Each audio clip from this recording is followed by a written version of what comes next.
തിയറിയിലെ next topic linear കോൺഗ്രുവൻസസ്. അപ്പോൾ linear കോൺഗ്രുവൻസസ് പറയുന്നതിന് മുമ്പ് നമുക്ക് റെസിഡ്യൂ ക്ലാസ്സസ് എന്താണെന്ന് അറിയണം. അത് അറിയാതെ പോയിട്ടുണ്ടെങ്കിൽ നമുക്ക് സൊല്യൂഷൻസ് ഓഫ് ലീനിയർ കോൺഗ്രുവൻസ് പറയുമ്പോൾ ബുദ്ധിമുട്ടായിട്ട് വരും. അപ്പോൾ നമുക്ക് ആദ്യം റെസിഡ്യൂ ക്ലാസ്സസ് എന്താണെന്ന് നോക്കാം. നിങ്ങൾ ഓൾറെഡി റെസിഡ്യൂ ക്ലാസ് എന്ന് പറയുന്ന ഒരു പേര് മാത്രമേ പരിചയപ്പെടാനുണ്ടാവുള്ളൂ. അതിൻ്റെ കൺസെപ്റ്റ് നമ്മൾ ഓൾറെഡി ഇക്വാലൻസ് റിലേഷൻസിൻ്റെ വീഡിയോ ചെയ്തപ്പോൾ ഓൾറെഡി നമ്മളവിടെ പറഞ്ഞിട്ടുണ്ട്. ഓക്കെ, നമുക്ക് എന്താ നോക്കാം. Let a be any integer when a is divided by n. Let q be the quotient and r be the remainder so that a equal to qn plus r 0 less than or equal to r less than n. a എന്ന് പറയുന്ന ഒരു integer ഉണ്ട്. a എന്ന് പറയുന്ന ഇൻറ്റിജറിനെ നമ്മൾ n എന്ന് പറയുന്ന number കൊണ്ട് ഡിവൈഡ് ചെയ്യുമ്പോൾ കിട്ടുന്ന ക്വോഷ്യൻ്റ് ആണ് q, റിമൈൻഡർ ആണ് r. അങ്ങനെയെങ്കിൽ നമുക്ക് a equal to qn plus r എന്ന് എഴുതാം അല്ലേ. Where 0 less than or equal to r less than n. ഇത് നമ്മൾ ഓൾറെഡി പറഞ്ഞിട്ടുള്ള കാര്യമല്ലേ. ബൈ ഡിവിഷനിൽ കിട്ടും ഇങ്ങനെ എഴുതാൻ പറ്റും നമുക്കറിയാം. ഓക്കെ, അങ്ങനെയാണെങ്കിൽ നമുക്ക് ഈ ഒരു സ്റ്റേറ്റ്മെൻറ്റ് നമുക്ക് ഇങ്ങനെ എഴുതിക്കൂടെ. a minus r equal to q times n എന്ന് എഴുതാം അല്ലേ. അതായത് a മൈനസ് ആർ എന്ന് പറയുന്നത് എന്നിൻ്റെ മൾട്ടിപ്പിൾ ആണെന്നല്ലേ കിട്ടുന്നത്. അതായത് a മൈനസ് ആറിനെ n കൊണ്ട് ഡിവൈഡ് ചെയ്യാൻ പറ്റുന്നല്ലേ. That is n divides a minus r. അതായത് ഇവിടെ നിന്ന് നമുക്ക് ഇങ്ങനെ എഴുതാം. therefore a is congruent to r mod n. ഇതിൻ്റെ മീനിങ്ങും a മൈനസ് ആറിനെ n കൊണ്ട് ഡിവൈഡ് ചെയ്യാൻ പറ്റുന്നല്ലേ.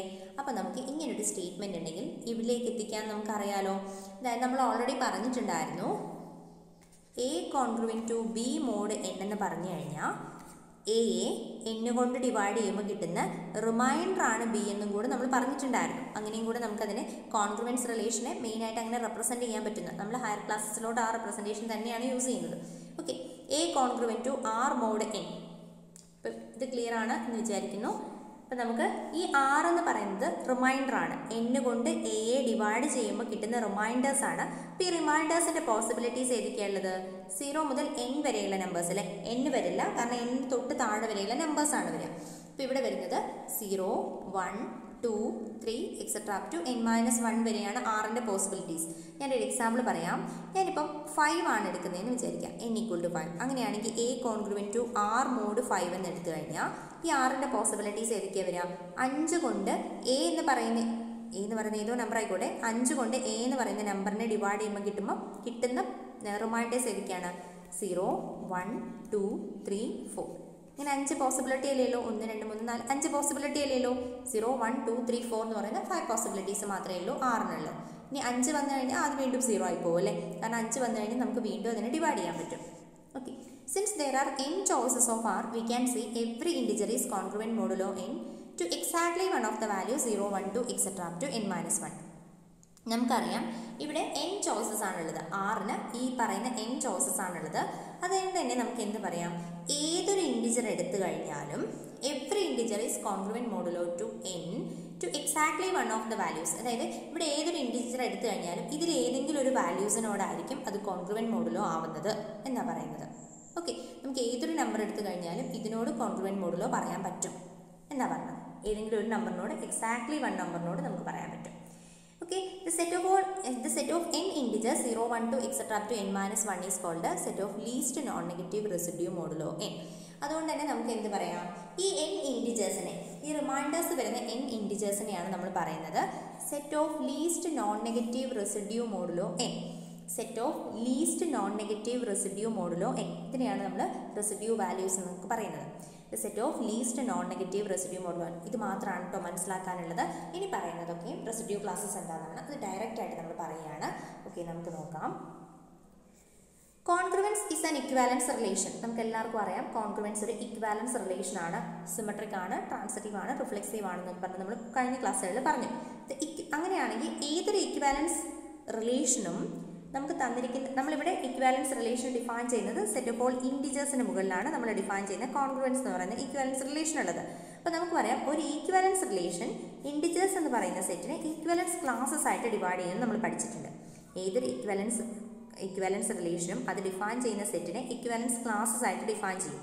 Okay, the equivalence classes of this equivalence relation is known as residue classes of A modulo n or congruence classes or equivalence class of A modulo n. Okay, അപ്പോൾ നമ്മൾ പറയുന്നത് equivalence class of ഈ ഒരു equivalence റിലേഷനിലെ equivalence ക്ലാസ്സസിനെ നമ്മൾ പറയുന്ന പേരാണ് residue classes of A modulo n.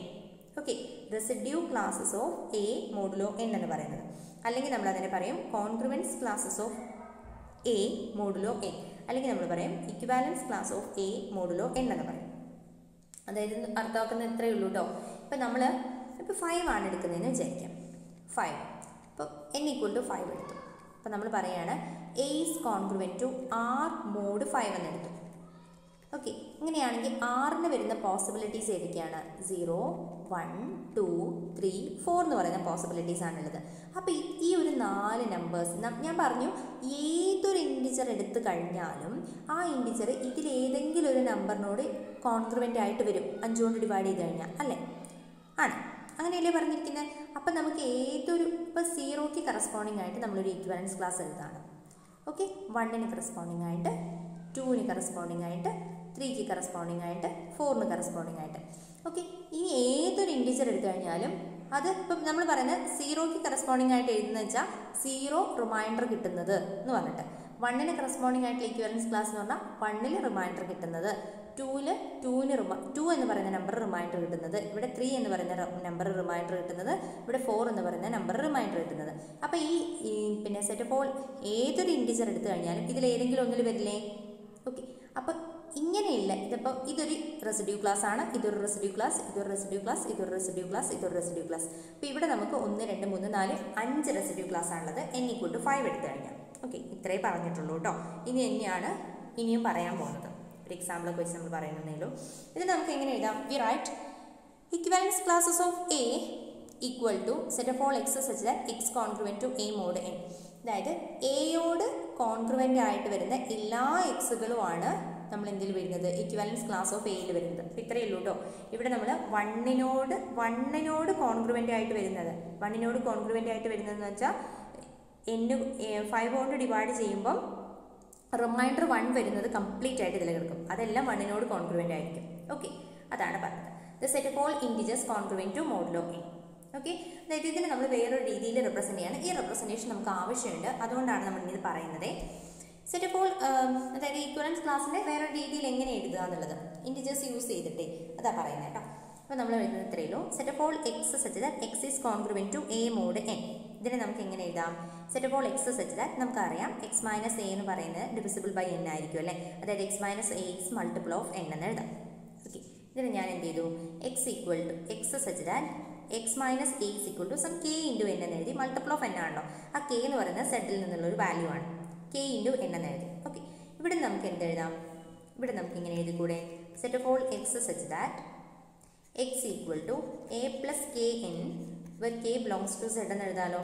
Okay, ആ സ്റ്റെപ്പിന് എനിക്ക് എക്സിന് പകരം എ പ്ലസ് കെ എൻ കൊടുത്തിട്ട് set of all a plus k n such that k belongs to Z എന്ന് എഴുതി. അതായത് ഈ ഒരു ഈക്വലൻസ് ക്ലാസ്സിൽ വരുന്ന നമ്പേഴ്സ് ഏതൊക്കെയായിരിക്കും എന്നറിയോ? എ വരും, പിന്നെ കെ ഈക്വൽ ടു 1 കൊടുത്താൽ എ പ്ലസ് എൻ വരും, പിന്നെ എ പ്ലസ് 2n വരും, എക്സെട്രാ എന്ന് പറഞ്ഞു. ഇനി ഇപ്പുറത്തേക്കോ -1 ആണ് കൊടുക്കുന്നതെങ്കിൽ എ പ്ലസ് മൈനസ് എൻ വരും, ഇവിടെ എ പ്ലസ് മൈനസ് 2n വരും, അങ്ങനെ പോകും, ഇങ്ങോട്ടേക്കും പോകും കേട്ടോ. അപ്പോൾ ഇത്രയാണ് പറയുന്നത്. പിന്നെ നമ്മൾ ഇതിനൊരു എക്സാമ്പിളാണ് പറയുന്നത്. എക്സാമ്പിൾ നമുക്ക് നോക്കാം. ഓക്കെ, ഇക്വാലൻസ് ക്ലാസ്സസിൻ്റെ എക്സാമ്പിൾ നോക്കാം കേട്ടോ. റെസിഡ്യൂ ക്ലാസ്സസ് എങ്ങനെയാണ് വരുന്നതെന്ന്. അപ്പോൾ ഞാനിവിടെ എ എന്ന് പറയുന്നൊരു നമ്പർ എടുത്തു. ഇവിടെ ഞാൻ n = 5 ആണ് എടുത്തിരിക്കുന്നത്. എ ബിലോങ്സ് ടു സെഡ് എടുത്തു. ഓക്കെ, ഇപ്പം ഞാൻ എഴുതാണ് a is congruent to r mod, അല്ലെങ്കിൽ ബി എടുത്താലും മതി കേട്ടോ. A is congruent to r mod 5. അങ്ങനെയാണെങ്കിൽ റിമൈൻഡേഴ്സ് കിട്ടാനുള്ള പോസിബിലിറ്റീസ് ഏതൊക്കെയാണ്? 0, 1, 2, 3, 4. ഓക്കെ, 0, 1, 2, 3, 4 എന്ന് എഴുതാം. നിങ്ങൾക്കൊരു ഡൗട്ട് ഉണ്ടാവും, അറിയില്ല. ഇങ്ങനെ നോക്കുക, നിങ്ങൾക്ക് 15 ഈസ് കോൺഗ്രുവൻറ്റ് ടു 5 മോഡ് 5 എഴുതാം. ഇങ്ങനെയാണ് കിട്ടുന്നതെങ്കിലേ നമുക്ക് ഓൾറെഡി അറിയാം 50. ഇത് ശരിയല്ലേ? 15 - 5 10 ആണ്. 10 ഈസ് ഡിവിസിബിൾ ബൈ 10നെ 5 കൊണ്ട് ഡിവൈഡ് ചെയ്യാൻ പറ്റും. ഓക്കെ, അപ്പോൾ ഇവിടെ നമുക്ക് ഓൾറെഡി അറിയുന്ന ഒരു കാര്യമാണ് 5 ഈസ് കോൺഗ്രുവൻറ്റ് ടു 0 മോഡ് 5 എന്നല്ലേ? ഓൾറെഡി അറിയാലോ. അപ്പോൾ ഇത് നമുക്കറിയാം ഇതൊരു ഇക്വലൻസ് റിലേഷൻ ആണ്. സോ ഇത് ട്രാൻസിറ്റീവ് ആണ്. സോ ഇതിന് നമുക്ക് എങ്ങനെ എഴുതാം? 15 ഈസ് കോൺഗ്രുവൻറ്റ് ടു 0 മോഡ് 5 എന്ന് എഴുതാം. ഓക്കെ, അതുപോലെ തന്നെ നമുക്കൊരു 222 എന്ന് പറഞ്ഞ നമ്പർ എടുക്കാം കേട്ടോ. എനിക്കിതിങ്ങനെയാണ് തന്നിരിക്കുന്നത്, 12 മോഡ് 5 എന്നാണ് തന്നിരിക്കുന്നതെന്ന് വിചാരിക്കാം. ഓക്കെ, അങ്ങനെയാണെങ്കിൽ ഇവിടെ എനിക്ക് ഓൾറെഡി അറിയാം 12 ഈസ് കോൺഗ്രുവൻറ്റ് ടു 2 മോഡ് 5 ആണെന്ന് അറിയാം. അപ്പോൾ നമുക്ക് എന്ത് പറയാം? ഇവിടുന്ന് 222 ഈസ് കോൺഗ്രുവൻറ്റ് ടു 222 എന്ന് പറഞ്ഞാൽ 2നോട് കോൺഗ്രുവൻ്റ് ആണെന്ന് പറയാം. ഓക്കെ, നിങ്ങൾ നോക്കി ഇവിടെ ഈ 15 എടുത്തപ്പോൾ എനിക്ക് 0ലേക്ക് അത് 5 ആയിരുന്നു, പക്ഷേ എനിക്ക് ഈ റെസിഡ്യൂ ക്ലാസ്സസിൽ അത് വരില്ല. അപ്പോൾ ഞാനതിന് 5 ഇങ്ങനെ എഴുതി. 15 ഈസ് കോൺഗ്രുവൻറ്റ് ടു എനിക്ക് ഈ റെസിഡ്യൂ ക്ലാസ്സസിലോട്ട് വന്നു. അതായത് ഇപ്പോൾ 15ഉം 5ഉം ഒക്കെ ഒരേ റെസിഡ്യൂ ക്ലാസ്സിൽ വരുന്നതാണ് ആളുകളാണെന്ന് അർത്ഥം. 222 എടുത്തപ്പം 12 ആണ് കിട്ടിയത്. പക്ഷേ എനിക്ക് അത് ഈ റെസിഡ്യൂ ക്ലാസ്സസിൽ ഏതിലാണെന്ന് നമ്മൾ ആദ്യം ഐഡൻറ്റിഫൈ ചെയ്യാം. അപ്പോൾ 12 എന്ന് പറയുന്നത് 2ലാണ് കിടക്കുന്നത്. 2ആണ് അതിൻ്റെ റിമൈൻഡർ വരുന്നത്. സോ നമുക്ക് പറയാം 222നെ 5 കൊണ്ട് ഡിവൈഡ് ചെയ്യുമ്പം 2 തന്നെയാണ് റിമൈൻഡർ കിട്ടുക. ഓക്കെ, അപ്പോൾ അതൊക്കെ 2ൻ്റെ റെസിഡ്യൂ ക്ലാസ്സിലായിരിക്കും വരിക. ഓക്കെ, ഇതാണ് കേട്ടോ ഉദ്ദേശിക്കുന്നത്. ഏത് നമ്പർ എടുത്താലും ഏതെങ്കിലും ഒരു റെസിഡ്യൂ ക്ലാസ്സിൽ വരും, അത്രേ ഉദ്ദേശിക്കുന്നുള്ളൂ. അപ്പോൾ അത് ഇങ്ങനെ എഴുതുമ്പോൾ കൺഫ്യൂഷൻ ആയി പോകണ്ട എന്നുള്ളതുകൊണ്ടാണ് ഈ എക്സാമ്പിൾ പറഞ്ഞത്. ഓക്കെ, ഇതിൻ്റെ റെസിഡ്യൂ ക്ലാസ്സസ് നമുക്ക് ജസ്റ്റ് ഒന്ന് പറഞ്ഞു പോവാം. ഇപ്പം 0 എടുത്തു കഴിഞ്ഞാൽ എന്താ വരിക? Set of all x such that x is congruent to 0 mod 5 എന്ന് വരും അല്ലേ. ഓക്കെ, അതായത് ഇതിൻ്റെ മീനിങ് എന്താ? X minus 0 is divisible by 5. അതായത് 5ൻ്റെ മൾട്ടിപ്പിൾസ് ആണ് ഇതിലൊക്കെ വരിക. അതായത് 0 വരും, 5 വരും, 10 വരും, 15 വരും, എക്സെട്ര. ഇനി ഇവിടെ വരുന്നത് -5 വരും, -10 വരും, ഇവിടെ എക്സെട്ര. ഓക്കെ, ഇപ്പോൾ ഇവിടെ നമുക്ക് ഈ ഒരു റെപ്രസെൻറ്റേഷൻ ഇവിടെ യൂസ് ചെയ്യുന്നുണ്ട് കേട്ടോ. a + k ടൈംസ് n എന്നാണ് പറയുന്നത്. അപ്പോൾ നിങ്ങൾ നോക്കുക, a എന്ന് പറഞ്ഞാൽ ഇവിടെ 0 ആണ്.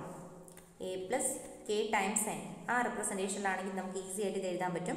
0 + 5 അതാണ് 5 വരുന്നത്. k = 0 എടുത്തപ്പോൾ 0 തന്നെ വന്നു. ആ ഒരു റെപ്രസെൻറ്റേഷനാണ് ഇവിടെ കൊടുത്തിരിക്കുന്നത്. 0 + 2 × 5 അപ്പോൾ 10 വരും. 0 + -1 × 5 അപ്പോൾ -5 വരും. അങ്ങനെ പോകും. ഓക്കെ, സിമ്പിളാണ് സാധനം. ഇനി 1 എന്ന് പറയുന്നതോ set of all x such that x is congruent to 1 mod 5. അതായത് 1നോട് കോൺഗ്രുവൻ്റ് ആയിട്ടുള്ള എല്ലാ നമ്പേഴ്സും ഇതിൽ വരും. അതായത് ഏതൊക്കെ വരുന്ന ശരിക്കും ഇങ്ങനെ ചിന്തിച്ചാലും മതി. 5 കൊണ്ട് ഡിവൈഡ് ചെയ്യുമ്പോൾ 1 റിമൈൻഡർ കിട്ടുന്ന നമ്പേഴ്സ് ഏതൊക്കെയാണെന്നുള്ളത്. അപ്പോൾ 1 വരും അല്ലേ, പിന്നെ 6, പിന്നെ വരുന്നത് 11 എക്സെട്ര എന്ന് ഉണ്ടാവും. ഇങ്ങോട്ടേക്ക് വരുന്നത് ഇവിടെ -4 അല്ലേ വരിക. ഓക്കെ, -4 ഇതെങ്ങനെയാണ് എഴുതുന്നതിന് ഡൗട്ട് ഉണ്ടോ? -9 എക്സെട്ര. അതായത് ഇപ്പം നമുക്ക് -4 ഈസ് കോൺഗ്രുവൻറ്റ് ടു 1 mod 5 എന്നാണ് വരിക. കാരണം എന്താ? -4 -1 ഈസ് ഡിവിസിബിൾ ബൈ 5 അല്ലേ. -4 -1 എന്ന് പറയുന്നതാണ് 5 ആവുന്നത്. ഓക്കെ, ഇങ്ങനെ വരും കേട്ടോ. ഇനി 2 ആണെങ്കിലോ 2ലെ numbers set of all x such that x is congruent to 2 mod 5. 2നോട് കോൺഗ്രുവൻ്റ് ആയിട്ടുള്ള അതായത് 2 റിമൈൻഡർ കിട്ടുന്ന നമ്പേഴ്സ്. അപ്പോൾ നമുക്ക് 2 അതുപോലെ തന്നെ വരുന്നത് 7 12 എക്സെട്ര. ഇങ്ങോട്ടേക്ക് വരുമ്പോൾ -3 പിന്നെ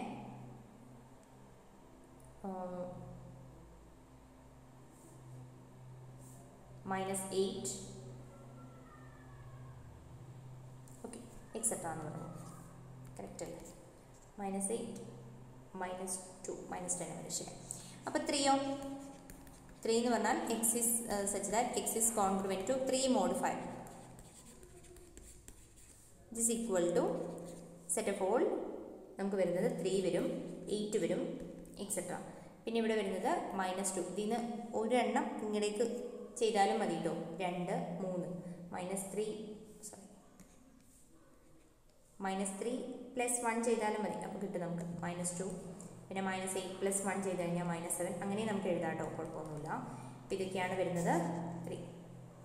ഒരു ഇക്വലൻസ് ക്ലാസും കൂടെ ഉള്ളത് 4ൻ്റെ ഇക്വലൻസ് ക്ലാസ് എന്ന് പറഞ്ഞാൽ set of all x such that x is congruent to 4 mod 5 അല്ലേ. ഏതൊക്കെയാണ് വരിക numbers? Which is equal to set of all ഇവിടെ വരുന്നത് -6 -1 4 അതുപോലെ തന്നെ 9 എക്സെട്ര എന്ന് പറയുന്നത്. ഓക്കെ, ഇതൊക്കെയാണ് ഇക്വലൻസ് ക്ലാസ്സസ്. അപ്പോൾ നമുക്ക് ഇവിടുത്തെ ഇക്വലൻസ് ക്ലാസ്സസ് ഏതൊക്കെയാണ്? 0 1 2 3 4 5 വരുമോ? ഇല്ല, 5 വരില്ല. 5 വീണ്ടും ഈ 5 എന്ന് പറയുന്ന നമ്പർ എടുത്തു കഴിഞ്ഞാൽ അത് ഓൾറെഡി ഇവിടെ വന്നു കഴിഞ്ഞു. 6 എടുത്തു കഴിഞ്ഞാൽ അത് ഇവിടെ വന്നു കഴിഞ്ഞു. 7 എടുത്തു കഴിഞ്ഞാൽ അടുത്തതിൽ വരും. 8 അങ്ങനെ ഓരോന്നും വന്നു കഴിഞ്ഞു. അപ്പോൾ നമ്മൾ ഇനി നോക്കേണ്ട ആവശ്യമില്ല. അപ്പോൾ ഇതൊക്കെയാണ് ഇക്വലൻസ് ക്ലാസ്സസ് എന്ന് പറയുന്നത്. ഇക്വലൻസ് classes of an integer under the model of n അങ്ങനെ പറയാം കേട്ടോ. അതായത് സെഡിനെ നമുക്ക് ഇതിൻ്റെയൊക്കെ യൂണിയൻ ആയിട്ട് എഴുതാൻ പറ്റും. ഇക്വലൻസ് ക്ലാസ്സസിൻ്റെ യൂണിയൻ ആയിട്ട് എഴുതി കഴിഞ്ഞാൽ നമുക്ക് ഹോൾ സെഡാണ് കിട്ടുക. ഓക്കെ, ഇത്രയൊക്കെയാണ് നമുക്ക് ഇക്വലൻസ് ക്ലാസ്സസ് അല്ലെങ്കിൽ റെസിഡ്യൂ ക്ലാസ്സസിനെ പറ്റി പറയാനുള്ളത്. 4 എക്സെട്ര ഒന്നുമില്ല കേട്ടോ, 4 വരെ.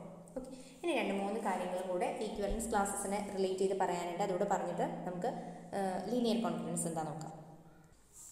ഒരു 2-3 റിമാർക്സ് ആണ്, നോക്കാം. If n greater than 0, equivalence class of A equal to equivalence class of B if and only if A congruent to B mod n. അതായത് ഇത്രയേ ഉള്ളൂ കേട്ടോ. നമ്മളിപ്പം തൊട്ട് മുമ്പ് പറഞ്ഞു 2 എണ്ണത്തിൻ്റെ ഈക്വലൻസ് ക്ലാസ്സസ് സെയിം ആണ് എന്ന് പറഞ്ഞു കഴിഞ്ഞാൽ അത് രണ്ടും കോൺഗ്രുവൻ്റ് ആയിരിക്കും. അപ്പോൾ ഞാൻ പറഞ്ഞു ഈക്വലൻസ് ക്ലാസ് ഓഫ് 1ഉം അതുപോലെ തന്നെ ഈക്വലൻസ് ക്ലാസ് ഓഫ് 6ഉം സെയിം ആണെന്ന് പറഞ്ഞു അല്ലേ. അപ്പോൾ നിങ്ങൾ നോക്കുക, 6 ഈസ് കോൺഗ്രുവൻ്റ് ടു 1 mod 5 എന്ന് എഴുതാം അല്ലേ. തൊട്ട് മുമ്പ് പറഞ്ഞ എക്സാമ്പിളിൽ 1ൻ്റെയും 6ഉം ഒരേ ഈക്വലൻസ് ക്ലാസ്സിൽ വരുന്നതാണ്. അപ്പോൾ 1ൻ്റെ ഈക്വലൻസ് ക്ലാസ് എടുത്താലും 6ൻ്റെ ഈക്വലൻസ് ക്ലാസ് എടുത്താലും സെയിം ആണ്. നമുക്ക് പറയാം 6 ഈസ് കോൺഗ്രുവൻ്റ് ടു 1 mod 5. ഇനി four n greater than 0, for every integer A belongs to Z, there exists a unique R belongs to 0, 1, 2, etc. up to n minus 1 such that equivalence class of A equal to equivalence class of R. അത് നമ്മൾ already പറഞ്ഞ കാര്യമാണ്. നമ്മൾ ഏതൊരു integer എടുത്താലും ആ ഇൻറ്റിജറിന് corresponding ആയിട്ട് ഒരു യുണീക്ക് ആറിനെ കണ്ടുപിടിക്കാൻ പറ്റും, സച്ച് ദാറ്റ് ആ ഇൻറ്റിജറിൻ്റെ ഈക്വലൻസ് ക്ലാസ്സും അതുപോലെ ഈ റിമൈൻഡറിൻ്റെ ഈക്വലൻസ് ക്ലാസ്സും സെയിം ആയിരിക്കും. അത് നമ്മൾ പറഞ്ഞല്ലോ. ഇനി ഇവിടെ if n greater than 0, there are exactly n distinct residue class modulo n, namely 0, 1, 2, etc. up to n minus 1. അതായത് നമുക്കറിയാം ഏതൊരു n എടുത്തു കഴിഞ്ഞാലും അവിടെ n ഡിസ്റ്റിങ്ക്റ്റ് റെസിഡ്യൂ ക്ലാസ്സസ് ഉണ്ടാവും. നമ്മൾ 5 എടുത്തപ്പോൾ 5 ഡിസ്റ്റിങ്ക്റ്റ് റെസിഡ്യൂ ക്ലാസ്സസ് കിട്ടിയില്ലേ, 0, 1, 2, 3, 4 വരെയുള്ളത്. അപ്പോൾ ഇവിടെ അതുപോലെ തന്നെ n എടുത്തു കഴിഞ്ഞാൽ നമുക്ക് n ഡിസ്റ്റിങ്ക്റ്റ് റെസിഡ്യൂ ക്ലാസ്സസ് കിട്ടും എന്നാണ് പറയുന്നത് കേട്ടോ. ഓക്കെ, ഇതിൽ കോമൺ ആയിട്ട് ഒരു എലമെൻറ്റ് പോലും ഉണ്ടാവില്ല. അതുപോലെ തന്നെ ഇതിൽ യൂണിയൻ എടുത്താൽ നമുക്ക് സെറ്റ് ഹോൾ ഇൻറ്റിജേഴ്സും കിട്ടും. ഇനി നമ്മൾ പറയുന്നത് ലീനിയർ കോൺഗ്രുവൻസസ് ആണ്. അപ്പോൾ നമ്മൾ ലീനിയർ കോൺഗ്രുവൻസസ് എന്ന് പറയുന്നത് എന്താണെന്നറിയാം. അപ്പോൾ കോൺഗ്രുവൻസസിൽ വേരിയബിൾ ടേംസും കൂടെ ഇൻക്ലൂഡ് ചെയ്യുന്നതിനാണ്. നമുക്കൊരു ഇങ്ങനെ പറയാം, അതായത് കോൺഗ്രുവൻസിൽ നമ്മൾ വേരിയബിൾസും കൂടെ ഇൻക്ലൂഡ് ചെയ്ത് പറയാം. 3x is congruent to 4 mod 5. അതുപോലെ തന്നെ x² is congruent to 1 mod 8 എന്നൊക്കെ പറയുന്ന പോലെ. ഇതിനെയാണ് നമ്മളിനി ഇങ്ങനെയുള്ള കോൺഗ്രുവൻസിൻ്റെ സൊല്യൂഷൻസിനെ പറ്റിയിട്ടാണ് നമ്മൾ പറയുന്നത്. നമ്മൾ ഈ ഒരു കാറ്റഗറി ഇവിടെ പഠിക്കുന്നില്ല, നമ്മളിത് മാത്രമേ പറയുന്നുള്ളൂ, ലീനിയർ കോൺഗ്രുവൻസസ്. അപ്പോൾ നമുക്കതെന്താ നോക്കാം. ലീനിയർ കോൺഗ്രുവൻസസ് എന്താ നോക്കാം. A congruence of the form AX congruent to B mod n, mod m ആക്കാം കേട്ടോ, നമ്മൾ ഇനി മുതൽ m ആണ് യൂസ് ചെയ്യുന്നത്. AB belongs to Z, m is fixed. m okay is called linear congruence. അതായത് ഒരു കോൺഗ്രുവൻസ് അതിലൊരു വേരിയബിൾ ഉണ്ടാവും. AX is congruent to B mod m, ഒരു AB belongs to Z and m fixed is called linear congruence. ഈ ഫോമിലുള്ള ഒരു കോൺഗ്രുവൻസിനെയാണ് നമ്മൾ linear congruence എന്ന് പറയുന്നത്. ചില ടെക്സ്റ്റ് ബുക്കുകളിൽ ഇങ്ങനെ കൊടുത്തിട്ടുണ്ടാവും, A is not congruent to 0 mod m എന്ന് കൊടുത്തിട്ടുണ്ടാവും. ഇങ്ങനെ ചില ടെക്സ്റ്റ് ബുക്കിൽ കാണാറുണ്ട്, എല്ലായിടത്തും ഇല്ല. അതുകൊണ്ട് ഞാൻ അതങ്ങ് ഇൻക്ലൂഡ് ചെയ്തത്. നമ്മളിപ്പം ക്വാഡ്രാറ്റിക് ഇക്വേഷൻ ഒക്കെ പറയുമ്പം A is not equal to 0 എന്ന് പറയില്ലേ, അതുപോലെ തന്നെ ഈ A എന്ന് പറയുന്നത് not congruent to 0 mod m ആയിരിക്കണം. അങ്ങനെയാണെങ്കിൽ ഈ ഇക്വേഷൻ ഒരു അർത്ഥം ഇല്ലാണ്ടായി പോവില്ലേ, ഇത് 0 കോൺഗ്രുവൻ്റ് ആണെങ്കിൽ. അതുകൊണ്ട് ഇങ്ങനൊരു കാര്യം കൂടെ അതിൻ്റെ കൂടെ ഇൻക്ലൂഡ് ചെയ്യാറുണ്ട്. എല്ലാ ടെക്സ്റ്റ് ബുക്കിലും ഇല്ല, അതുകൊണ്ട് ഞാനത് ഒഴിവാക്കിയിട്ടുണ്ട്. പക്ഷേ നിങ്ങൾ അറിഞ്ഞു വെക്കുക, A is not congruent to 0 mod m കൂടെ അതും കൂടെ അങ്ങനെ പറഞ്ഞാലും ലീനിയർ കോൺഗ്രുവൻസ് തന്നെയാണ്. ഓക്കെ, ഇനി നമ്മൾ ഒരു എക്സാമ്പിൾ പറയാം. ഈ ഒരു ലീനിയർ കോൺഗ്രുവൻസിൻ്റെ ഒരു എക്സാമ്പിൾ നമുക്ക് എന്താ പറയുക, 3x is congruent to 4 mod 5. Okay, പിന്നെ വേറൊരു example 4x is congruent to 1 mod 2. Okay, അതായത് ഇതൊക്കെ ഈ ഒരു AX is congruent to B mod m എന്ന് പറയുന്ന ഫോമിലാണുള്ളത്. സോ ഇതൊക്കെ ലീനിയർ കോൺഗ്രുവൻസസിൻ്റെ എക്സാമ്പിൾസ് ആണ്. ഇനി നമ്മൾ പറയുന്നത് ലീനിയർ കോൺഗ്രുവൻസസിൻ്റെ സൊല്യൂഷൻ എന്ന് പറയുന്നതുകൊണ്ട് എന്താണ് അർത്ഥമാക്കുന്നത്, എന്താണ് ഒരു ലീനിയർ കോൺഗ്രുവൻസിൻ്റെ സൊല്യൂഷൻ എന്ന് പറഞ്ഞാൽ. Okay, by a solution the linear congruence we mean an integer x0 such that AX not congruent to B mod m. അതായത് ഒരു സൊല്യൂഷൻ എന്നതുകൊണ്ട് അർത്ഥമാക്കുന്നത് എന്താണെന്ന് വെച്ചാൽ അതൊരു ഇൻറ്റിജറാണ് x0 എന്ന് പറയുന്നത്, സച്ച് ദാറ്റ് ഈ കോൺഗ്രുവൻസ് അത് ഹോൾഡ് ചെയ്യണം. അങ്ങനെയുള്ള ഇൻറ്റിജേഴ്സിനെയാണ് നമ്മൾ solution of this linear congruence എന്ന് പറയുന്നത്. ഓക്കെ, നമുക്ക് ഈ ഒരു എക്സാമ്പിൾ എടുക്കാം കേട്ടോ. 3x is congruent to 4 mod 5.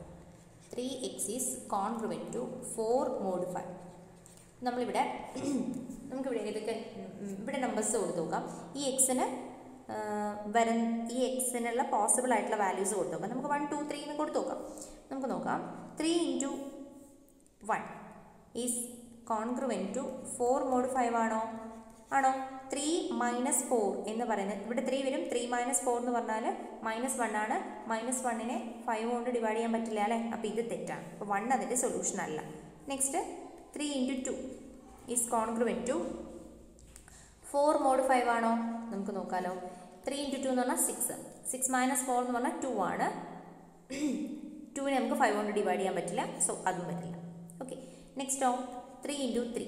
3 × 3 is congruent to 4 mode 5 ആണോ? 3 × 3 എന്ന് പറഞ്ഞാൽ 9 ആണ്.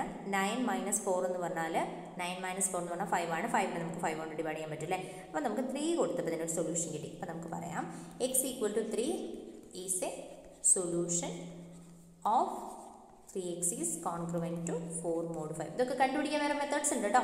ഞാൻ ജസ്റ്റ് പറഞ്ഞു തന്നേലോ. ഇങ്ങനെ കണ്ടുപിടിക്കാനല്ല, എത്ര സൊല്യൂഷൻ ഉണ്ട് പെട്ടെന്ന് ഏതൊക്കെയാണെന്നൊക്കെ അറിയാൻ വേണ്ടിയിട്ടുള്ള കാര്യങ്ങളൊക്കെ ഉണ്ട്, നമ്മൾ പറയും. ഇത് ജസ്റ്റ് പറഞ്ഞു തന്നേലോ. 3x is congruent to 4 mode 5. Okay, ഇനി നമുക്ക് വേറൊരു എക്സാമ്പിൾ കൂടെ നമ്മളിവിടെ പറഞ്ഞില്ലേ. 4x is congruent to 1 mod 2. 4x is congruent to 1 mod 2. ഇതിൻ്റെ മീനിങ് എന്താണ്? ഇതിൻ്റെ മീനിങ് ഇവിടെ ഞാൻ ഏത് നമ്പർ കൊടുത്തു? 4 × 1 കൊടുത്തു കഴിഞ്ഞാൽ 4 - 1 ആവും. 4 - 1 എന്ന് പറഞ്ഞാൽ അത് 3 ആണ്. 3നെ നമുക്ക് 2 കൊണ്ട് ഡിവൈഡ് ചെയ്യാൻ പറ്റില്ല. ഓക്കെ, അതുപോലെ തന്നെ ഞാൻ ഏത് നമ്പർ ഇവിടെ കൊടുത്തു കഴിഞ്ഞാലും 4x - 1 എന്ന് പറയുന്നത് എന്തായിരിക്കും? 4x - 1 എന്ന് പറയുന്നത് എപ്പോഴും ഒരു ഓഡ് നമ്പർ ആയിരിക്കും അല്ലേ? 4ൻ്റെ മൾട്ടിപ്പിളിൽ നിന്ന് 1 മൈനസ് ചെയ്ത് കഴിഞ്ഞാൽ ഇത് ഈക്വൽ ടു ഒരു ഓഡ് നമ്പറാണ് വരിക. ഈ ഓഡ് നമ്പറിനെ നമുക്ക് 2 കൊണ്ട് ഡിവൈഡ് ചെയ്യാൻ പറ്റുമോ? ഇല്ല. ഓഡ് നമ്പറിനെ നമുക്ക് ഒരിക്കലും കനോട്ട് ഡിവിസിബിൾ ബൈ 2 അല്ലേ? അപ്പോൾ നമുക്ക് എന്ത് പറയാം? ഇതിന് ഇപ്പോൾ ഏത് എക്സ് കൊടുത്താലും ഇത് വർക്ക് ആവില്ല. കാരണം ഇതൊരു ഓഡ് നമ്പറാണ് കിട്ടുക. ആ ഓഡ് നമ്പറിനെ നമുക്ക് 2 കൊണ്ട് ഡിവൈഡ് ചെയ്യാൻ പറ്റില്ല. സോ നമുക്ക് എന്ത് പറയാൻ പറ്റും? It has no solution. അപ്പോൾ നമുക്ക് എന്ത് മനസ്സിലാക്കാം? സൊല്യൂഷൻ ഇല്ല എന്നുള്ളതും ഉണ്ട് ഇവിടെ. സൊല്യൂഷൻ ഇല്ലാത്ത കേസസും വരുന്നുണ്ട്, സൊല്യൂഷൻ ഉള്ള കേസസും വരുന്നുണ്ട് എന്ന് മനസ്സിലാക്കാം. ഓക്കെ, ഇവിടെ നമ്മൾ ഒരു കാര്യം പറയുന്നത് ഒരു ഇമ്പോർട്ടൻ്റേ ഇല്ലാത്ത കാര്യമാണ്, പക്ഷെ ഞാൻ പറഞ്ഞു എന്നേ ഉള്ളൂ കേട്ടോ. അതായത് Ax congruent to B mod M is solvable if and only if the linear diaphantine equation Ax - My equal to B is solvable. അതായത് Ax is congruent to B mod M. നമുക്ക് ഈ Ax is congruent to B mod M എന്ന് പറഞ്ഞാൽ Ax - B is a multiple of M എന്നല്ലേ പറയാം? Ax - B is a multiple of M എന്നാണ് നമ്മളിതിനെ പറയാം. അതിനെ ഞാൻ M × a multiple എന്ന് പറയുന്നതിന് പകരം My എന്ന് കൊടുത്തു. അങ്ങനെയാണെങ്കിൽ ഈ ഇക്വേഷൻ എനിക്ക് എങ്ങനെ എഴുതാം? Ax - My equal to B എന്നായി. ഇതൊരു ഡയഫണ്ടൈൻ ഇക്വേഷൻ്റെ ഫോർമാറ്റ് ആണ്. അപ്പോൾ നമുക്ക് പറയാം ഇത് സോൾവബിൾ ആണെങ്കിൽ ഈ ഡയഫണ്ടൈൻ ഇക്വേഷൻ സോൾവബിൾ ആണ്, ഈ ഡയഫണ്ടൈൻ ഇക്വേഷൻ സോൾവബിൾ ആണെങ്കിൽ ഇതും സോൾവബിൾ ആണ് എന്ന് പറയുന്നത്. ഓക്കെ, ഇമ്പോർട്ടൻ്റ് അല്ല കേട്ടോ, ജസ്റ്റ് ഒന്ന് പറഞ്ഞു എന്നേ ഉള്ളൂ. ഇനി ഇതിൻ്റെ സൊല്യൂഷൻസിനെ കുറിച്ചൊരു പൊതുവായിട്ടുള്ളൊരു കാര്യമാണ് പറയുന്നത്. ഓക്കെ, എങ്ങനെയാണ് ഇതിൻ്റെ സൊല്യൂഷൻസ് വരുന്നത്? എത്ര സൊല്യൂഷൻസ് ഉണ്ട് ഇതിന്? 1 ആണോ 2 ആണോ? എങ്ങനെയാണ്? ഒരുപാട് സൊല്യൂഷൻസ് ഉണ്ടോ? അങ്ങനെയുള്ള കാര്യങ്ങളാണ് പറയുന്നത്.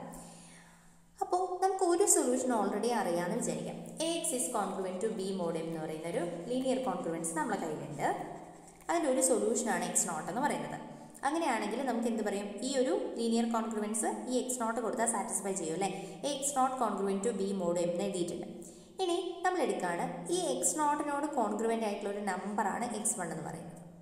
ഓക്കെ, x0നോട് കോൺഗ്രുവൻ്റ് ആയിട്ടുള്ള മറ്റൊരു നമ്പറാണ് x1 എന്ന് പറയുന്നത് under the modulo M-ൽ.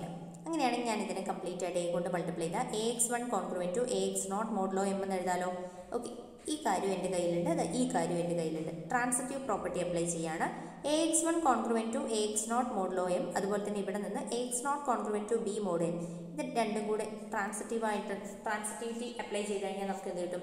Ax1 congruent to B modulo M. അതായത് ഈ x1 എന്ന് പറയുന്നതും ഈ Ax congruent to B mod M-ൻ്റെ ഒരു സൊല്യൂഷൻ ആണെന്ന് കിട്ടി. Okay, x1 is also A solution of linear congruence Ax congruent to B mod M എന്ന് കിട്ടി. അതായത് നമുക്ക് ഒരു സൊല്യൂഷൻ ഉണ്ടെങ്കിൽ, ഒരു സൊല്യൂഷൻ നമ്മളെ കയ്യിലുണ്ടെങ്കിൽ ആ ഒരു നമ്പറിനോട് കോൺഗ്രുവൻ്റ് ആയിട്ടുള്ള എല്ലാ നമ്പേഴ്സും ഈ തന്നിരിക്കുന്ന ലീനിയർ കോൺഗ്രുവൻസിൻ്റെ സൊല്യൂഷൻ ആയിരിക്കും എന്നാണ് പറഞ്ഞത്. എക്സാമ്പിൾ പറഞ്ഞാൽ സിമ്പിളായിട്ട് മനസ്സിലാവും കേട്ടോ. എങ്ങനെ വന്നു എന്നുള്ളത് മാത്രം ജസ്റ്റ് പറഞ്ഞോളൂ. ഇതൊക്കെ മനസ്സിലാക്കി വെച്ചാൽ മതി. ഇതൊന്നും വലിയ ഇമ്പോർട്ടൻ്റ് ആയിട്ടുള്ള, ഇത് ഇമ്പോർട്ടൻ്റ് ആണ് അങ്ങനെയല്ല, ഇതിൻ്റെ പ്രൂഫും കാര്യങ്ങളൊന്നും ഇമ്പോർട്ടൻ്റ് ആയിട്ടുള്ളതല്ല. പിന്നൊരു എക്സാമ്പിൾ പറയാം. 3x is congruent to 4 mod 5 അല്ലേ നമ്മളിപ്പോൾ എടുത്തത്. ഓക്കെ, നമ്മൾ ഇതിൻ്റെ ഒരു സൊല്യൂഷൻ കണ്ടുപിടിച്ചു അല്ലേ? x = 3 is a solution. ഇനി നമ്മൾ പറയുകയാണ് ഈ എക്സ് കോൺഗ്രുവൻ്റ് ടു 3 mod 5 ആയിട്ടുള്ള എല്ലാ എക്സുകളും ഈ ഒരു ഇക്വേഷൻ്റെ സൊല്യൂഷൻ ആയിരിക്കും. X is congruent to 3 mod 5 എന്ന് പറഞ്ഞെടുത്തു. അപ്പോൾ നമ്മൾ ഇവിടെ ഏതാണ് ഒരു നമ്പർ പറഞ്ഞേ, എക്സ് കോൺഗ്രുവൻറ്റ് ടു 3 വരുന്ന എക്സ് ഏതാണ്, 8 വരും അല്ലേ. എക്സ് ഈക്വൽ ടു 8 വരും അല്ലേ. 8 - 3 is divisible by 5. ഓക്കെ, അപ്പോൾ നമുക്ക് ഇവിടെ കൊടുത്തു നോക്കാം, 8 കൊടുത്തു നോക്കാം. എക്സ് ഈക്വൽ ടു 8 ഇവിടെ കൊടുത്തു നോക്കാം. അപ്പോൾ 3 × 8 ഈസ് കോൺഗ്രുവൻറ്റ് ടു 4 mod 5. 24 - 4 20. 20നെ 5 കൊണ്ട് ഡിവൈഡ് ചെയ്യാൻ പറ്റും. സോ 8 ഒരു സൊല്യൂഷനാണ്. അപ്പോൾ നമുക്ക് എന്ത് പറയാം, ഈ 3യുടെ കോൺഗ്രുവൻസ് ക്ലാസ്സിൽ വരുന്ന എല്ലാ ആളുകളും ആരുടെ സൊല്യൂഷൻ ആയിരിക്കും, നമ്മളുടെ തന്നിരിക്കുന്ന ലീനിയർ കോൺഗ്രുവൻസിൻ്റെ സൊല്യൂഷൻ ആയിരിക്കും.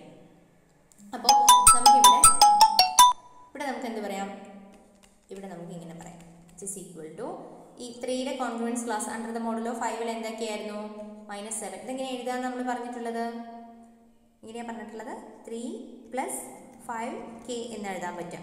ഓക്കെ, അപ്പോൾ നമുക്ക് എന്ത് വരും, -7 -2 3, അതുപോലെ തന്നെ 3 + 5 8 എക്സെട്രാ എന്ന് കൊണ്ടുവരും. ഇതെല്ലാം എന്തായിരിക്കും, ഇതിലുള്ള ഓരോ നമ്പേഴ്സും തന്നിരിക്കുന്ന ലീനിയർ കോൺഗ്രുവൻസിൻ്റെ സൊല്യൂഷൻ ആയിരിക്കും. അപ്പോൾ നമുക്ക് എന്ത് പറയാം, ഈ ലീനിയർ കോൺഗ്രുവൻസിന് ഇൻഫൈനൈറ്റ് നമ്പർ ഓഫ് സൊല്യൂഷൻസ് ഉണ്ട്. Okay, infinite number of solutions ഉണ്ട്. അതുകൊണ്ട് തന്നെ നമ്മൾ എന്ത് പറയുന്നുണ്ടെന്ന് അറിയോ, ഇവിടുത്തെ സൊല്യൂഷൻസ് എന്ന് പറയുന്ന കൺസെപ്റ്റിൽ 2 തരം സൊല്യൂഷൻസിനെ നമ്മൾ കൺസിഡർ ചെയ്യുന്നുണ്ട്.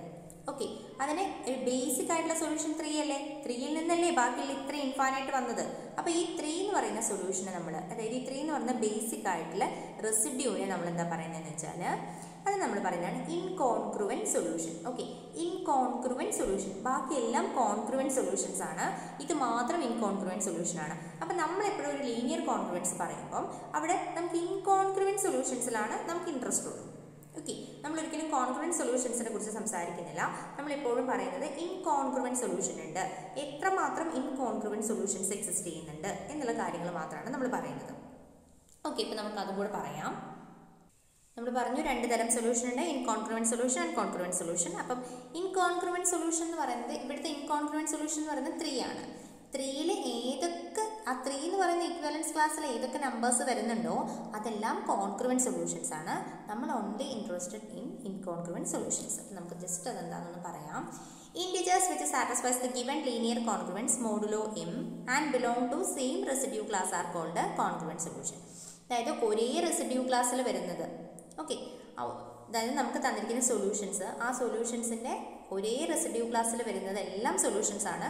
ആ സൊല്യൂഷൻസിനെ നമ്മൾ എന്ത് പറയും, കോൺഗ്രുവൻറ്റ് സൊല്യൂഷൻസ് എന്ന് പറയും.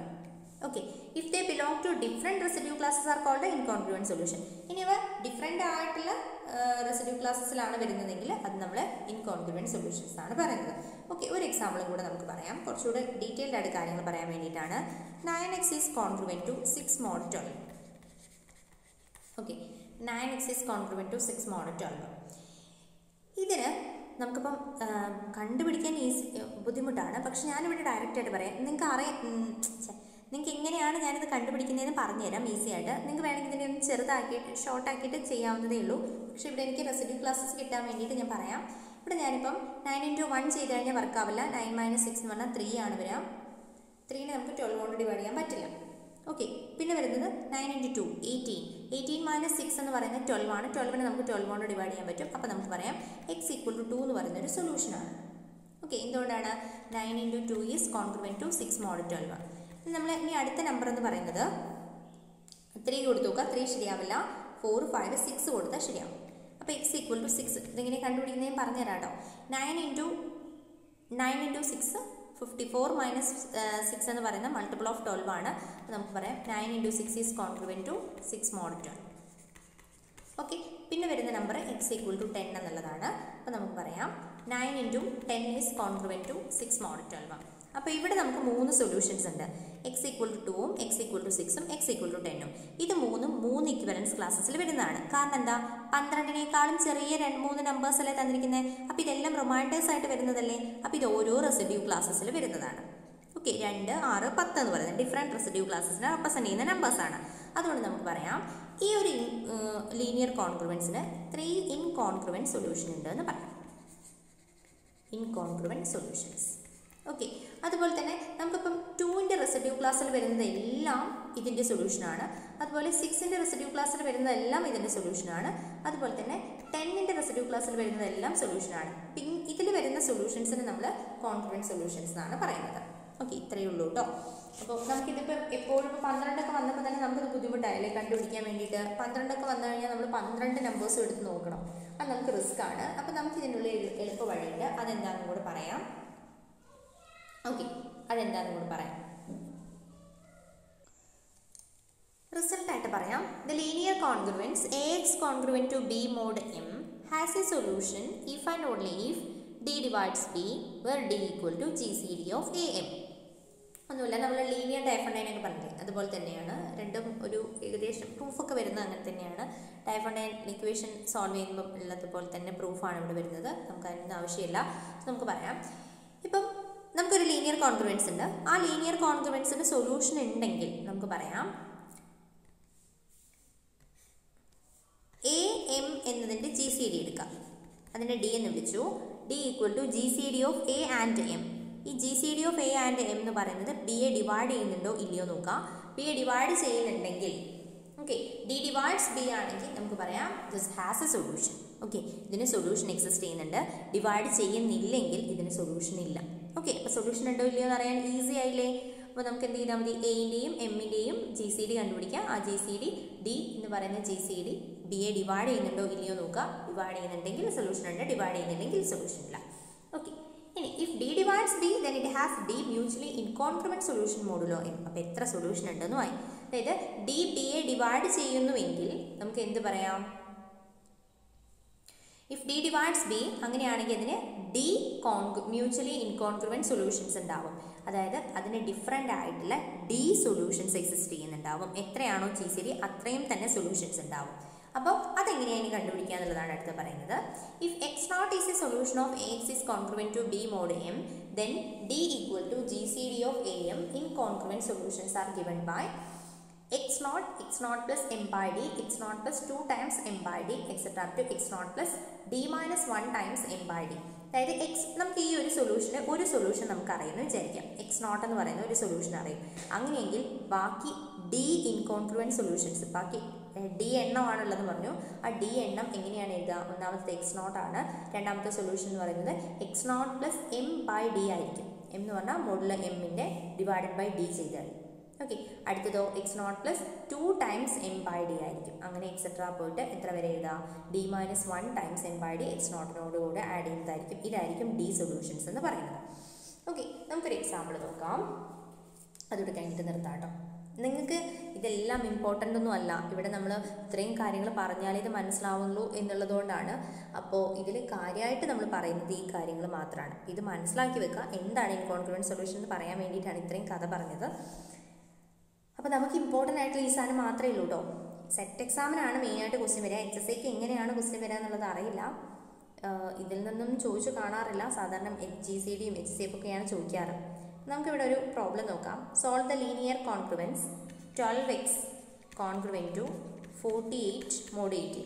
ഇത് ഞാൻ ചെയ്യുന്ന പോലെ അല്ലാതെയും ചെയ്യാൻ പറ്റും കേട്ടോ. 12നെയും 48നെയും 18നെയും ഒക്കെ ഡിവൈഡ് ചെയ്തിട്ട് ചെയ്യാൻ പറ്റും. പക്ഷെ നിങ്ങൾക്ക് ഇവിടെ ഞാനിത് ഈ കാര്യം എന്താ തൊട്ട് മുകളിൽ പറഞ്ഞ് മനസ്സിലാക്കാൻ വേണ്ടിയിട്ട് ഞാൻ ചെയ്യുന്നതാണ്. അപ്പോൾ നമ്മൾ എന്ത് ചെയ്യുക, ആദ്യം നമുക്ക് ഇതിൻ്റെ സൊല്യൂഷൻ ഉണ്ടോ ഇല്ലയോ എന്ന് ചെക്ക് ചെയ്യാൻ വേണ്ടി 12ൻ്റെയും 18ൻ്റെയും GCD എടുക്കും. GCD of 12 and 18 എത്ര കിട്ടുന്നത്, 6 വരും അല്ലേ. 6 divides 48 അല്ലേ. 48നെ നമുക്ക് 6 കൊണ്ട് ഡിവൈഡ് ചെയ്യാൻ പറ്റും. So it has solution. എത്ര സൊല്യൂഷൻസ് ഉണ്ട്? ഇറ്റ് ഹാസ് 6 സൊല്യൂഷൻസ് ഉണ്ട്. 6 സൊല്യൂഷൻ ഉണ്ട്. എത്രയാണോ GCD അത്രയും സൊല്യൂഷൻ ഉണ്ടെന്നാണ് പറഞ്ഞത്. നമ്മൾ ഒന്നാമത്തെ സൊല്യൂഷൻ നമ്മൾ കണ്ടുപിടിക്കണം. ഓക്കെ, അപ്പോൾ നമുക്ക് ഓരോന്നും അത് മാത്രം നമുക്ക് റിസ്ക് ആണ്. അതുകൊണ്ടാണ് പറഞ്ഞത് ഇതിന് നമുക്ക് സിമ്പിളായിട്ട് തന്നെ ചെയ്യാൻ പറ്റും. അപ്പോൾ നിങ്ങൾ ആ വഴിയിൽ ചെയ്തിട്ട് കണ്ടുപിടിച്ചാൽ മതി. അതാണ് ഈസി ആയിട്ടുള്ള മെത്തേഡ്. പക്ഷേ ഞാനിവിടെ നിങ്ങൾക്ക് മനസ്സിലാക്കാൻ വേണ്ടിയിട്ടാണ് ഇത് പറയുന്നത്. അപ്പം 12 ഇൻറ്റു എക്സിന് 1 കൊടുക്കാം, which is congruent to 48 mod 18 ആണോ. 48 12 minus 48 എന്ന് പറഞ്ഞാൽ -36 വരും. -36 അല്ലേ. -36ന് നമുക്ക് 18നോട് ഡിവൈഡ് ചെയ്യാൻ പറ്റില്ലേ. സോ നമുക്കറിയാം 18 divides -36. അപ്പോൾ നമുക്ക് ആദ്യം തന്നെ കിട്ടി x equal to 1 is a solution. ഒരു സൊല്യൂഷൻ നമുക്ക് അറിഞ്ഞാൽ മതി, ബാക്കി എല്ലാ സൊല്യൂഷൻസിനും നമുക്ക് കണ്ടുപിടിക്കാൻ പറ്റുന്ന പറഞ്ഞിരിക്കുന്നത്. എങ്ങനെ കണ്ടുപിടിക്കുക? നമ്മൾ x0 എന്ന് പറയുന്ന സൊല്യൂഷൻ ആണെങ്കിൽ നമുക്ക് എങ്ങനെ എഴുതാം, x0, x0 plus M by D എന്ന് പറയുന്നതാണ് നെക്സ്റ്റ് സൊല്യൂഷൻ. അടുത്തതോ x0 plus 2 times M by D അല്ലേ, അങ്ങനെ പോകും അല്ലേ. അപ്പോൾ ഇവിടെ നമുക്ക് വരുന്നത് 6 ആണ്. അപ്പോൾ ഇവിടെ എന്ത് വരെ വരും, d-1 വരെയാണ് വരുന്നത്. അപ്പോൾ നമുക്ക് 6 അല്ലേ ജി സി ഡി, അപ്പോൾ നമുക്കിവിടെ 5 ടൈംസ് എം ബൈ ഡി എന്ന് എഴുതാം. ഓക്കെ, അപ്പോൾ ഇവിടെ എന്താ വരിക, x0 എന്ന് പറഞ്ഞാൽ 1 ആണല്ലേ. ഇവിടെ 1 plus m by d, m എന്ന് പറഞ്ഞു കഴിഞ്ഞാൽ 18 ആണ്. 18 ഡിവൈഡഡ് ബൈ 6. ഇവിടെ 1 plus 2 times 18 by 6, 1 plus 3 times 18 by 6, 1 plus 4 times 18 by 6, 1 plus 5 times 18 by 6. Okay, ഇത് നമുക്ക് ആൻസർ കണ്ടുപിടിക്കാം കേട്ടോ. 1 18/6 എന്ന് പറഞ്ഞാൽ 3 അല്ലേ, 4 വരും. ഇവിടെ നമുക്ക് 7 10 13 16. ഓക്കെ, ഇത്രയാണ് നമ്മളുടെ സൊല്യൂഷൻ. ഇതൊക്കെയാണ് ഇത്രയും ഇൻകോൺഗ്രുവൻറ്റ് സൊല്യൂഷൻസ്. ഇതൊക്കെയാണ് incongruent solution. x equal to 1, x equal to 4, x equal to 7, x equal to 10, x equal to 13, x equal to 16 എന്ന് പറയുന്നതാണ് ഇൻകോൺഗ്രുവൻറ്റ് സൊല്യൂഷൻസ്. ഓക്കെ, അപ്പോൾ നമുക്കൊരു ഒറ്റ പ്രോബ്ലം കൂടെ, ഞാൻ സൊല്യൂഷൻ കണ്ടുപിടിക്കുന്നില്ല. സൊല്യൂഷൻ കണ്ടുപിടിക്കാനൊന്നും ചോദിക്കാറില്ല കേട്ടോ. അപ്പോൾ നിങ്ങളോട് ചോദിക്കുന്നത് മെയിനായിട്ട് സൊല്യൂഷൻ ഉണ്ടോ ഇല്ലയോ, എത്ര സൊല്യൂഷൻ ഉണ്ടാവും എന്നുള്ളത് മാത്രമാണ് ചോദിക്കാനുള്ളത്. അപ്പോൾ നമുക്കിവിടെ ഒരു പ്രോബ്ലം കൂടെ ചെയ്യാം. രണ്ടാമത്തത് 9x is congruent to 21 mod 30. Okay, ഇവിടെയാണെങ്കിൽ നമ്മൾ എങ്ങനെ ചെയ്യാം, 9ൻ്റെയും 30ൻ്റെയും ജി സി ഡി എടുക്കാം. 9ൻ്റെയും 30ൻ്റെയും ജി സി ഡി എന്ന് പറയുന്നത് 3 ആണല്ലേ. ഈ 3 എന്ന് പറയുന്നത് 21നെ ഡിവൈഡ് ചെയ്യും. അപ്പോൾ എത്ര സൊല്യൂഷൻ ഉണ്ട്, ഇറ്റ് ഹാസ് 3 സൊല്യൂഷൻസ്. ഇത് നമ്മൾ തൊട്ട് മുമ്പേ ഫസ്റ്റ് നമ്മളൊരു ഇക്വേഷൻ പറഞ്ഞിട്ടുണ്ടായിരുന്നില്ലേ.